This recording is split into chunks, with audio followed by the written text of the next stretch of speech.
that happened there, and the line that you used was, how many people do we need to see cut down before we act? Right. If you're president, how would you act? What can you do? Well, I think, look, there are a number of factors feeding into this, and I thought President Obama's statement earlier today was very, very moving.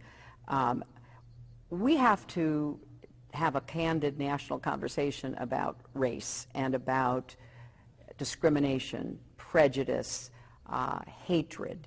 You know, the people who do this kind of dastardly, horrible act are a very small percentage.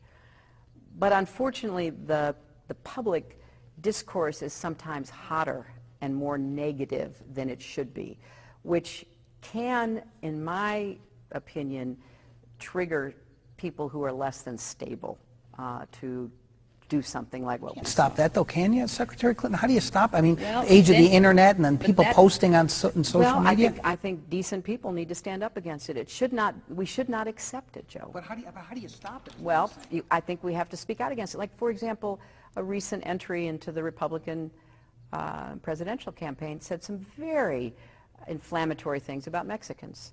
You know, everybody should stand up and say, that's not acceptable. You know, you don't talk like that on talk radio. You don't talk like that on, the kind of political campains. No, but I think he is emblematic. You know, so I want people to understand it's not about him, it's about everybody. Well, but then the second thing is guns. Let's just cut to the chase. It's guns. And we have to have a better balance. And I know you're going to have a universal background check kind of provision on the ballot here in Nevada.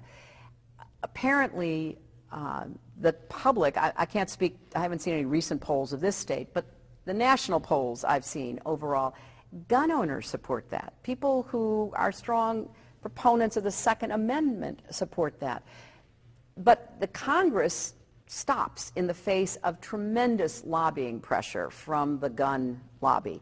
So maybe on a local and state level, we have to keep building towards some kind of more sensible, balanced gun policy. You're giving up on Congress being able to pass because of the lobby, because of the NRA lobby? Well, you don't think it's going to happen? Well, I mean, I think we saw that when we had a bipartisan bill. We had the Republican senator from Pennsylvania, the Democratic senator from West Virginia with a bipartisan bill.